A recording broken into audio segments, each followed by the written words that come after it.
Hey, folks, it's time for the 30 and 5 here on the wonderful 560WIND.com. Check out the lineups every single day. Check out the wonderful things that are going on this wonderful station. And boy, do we have some news for everybody out there today. Anwar El-Akawi is gone. Now, I'm going to call him Anwar, okay, because I'm not going to say the full name all the time because I'll butcher it. Here's a guy that was running around, was the brains of Al-Qaeda, was born in New Mexico. How's that working for all of the people out there? Here's a guy that was born here, started watching the Al-Qaeda sites, got brainwashed, so to speak, and it became the second, or well, really the first most powerful guy, expert at the web and everything else. Well, he's gone. He was killed today by a drone, and here's the funny part.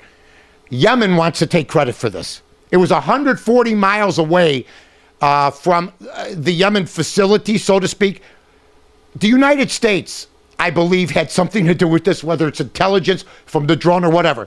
And if you are Barack Obama today, you are a happy man because you're the president of the United States. And there's one thing he's been successful at, whether the Republicans or the Tea Parties want to admit it or not. For the most part, we haven't had any issues.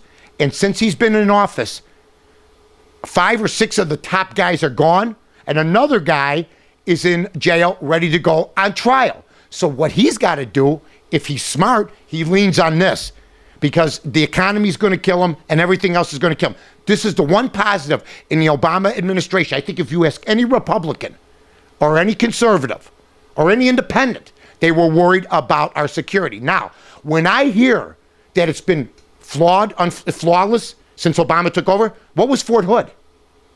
What was Fort Hood? There's been issues, but guess what?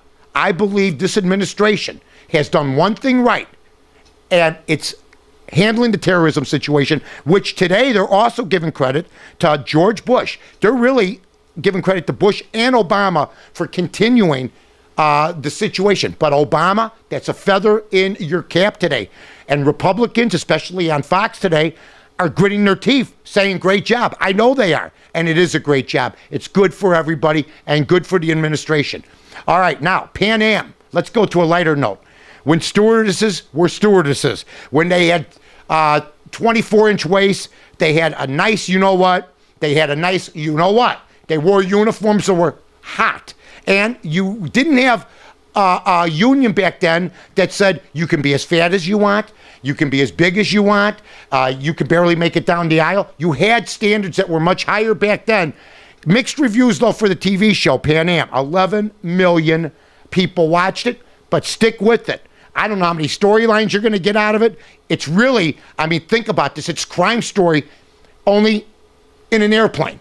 That's what it is. Not that there's crime, but they're just going back in time with the nostalgia. $3 million for 40 days. Kobe Bryant getting ready to sign a deal. This is breaking news only here on 560WIND.com. Now, by the time Corey gets it up, it won't be breaking news. But trust me, we're doing this early this morning. Kobe Bryant has signed a $3 million deal. $3 million for 40 days.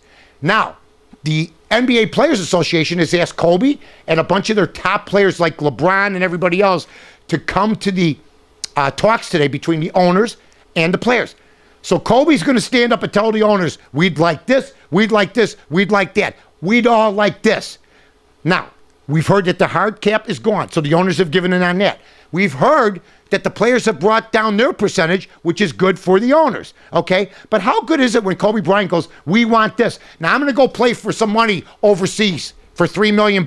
You union guys keep fighting for me. I'll see you later. That's not a good thing. I don't care if he goes to the meeting at all. It was a bad signing for him, and does he really need the $3 million?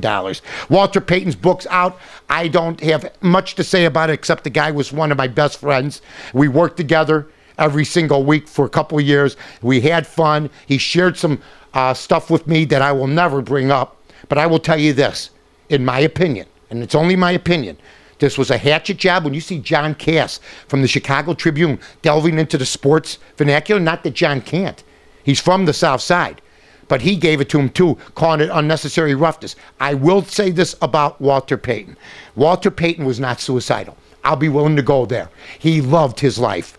He might have become suicidal after he found out what he had, and there might not have been any hope. But how come he fought so hard? How come he went away? Went away to the Mayo Clinic. How come, if you don't care and you're suicidal, don't you let yourself go? I'm sorry, I don't buy it. That was the one part of the book that was very, very disturbing to me. Today, hey, by the way, the Bears, hey, play Carolina. Look out for Cam Newton. Terry Francona, I don't know. Terry Francona and Epstein. If Boston don't want him, we'll take him.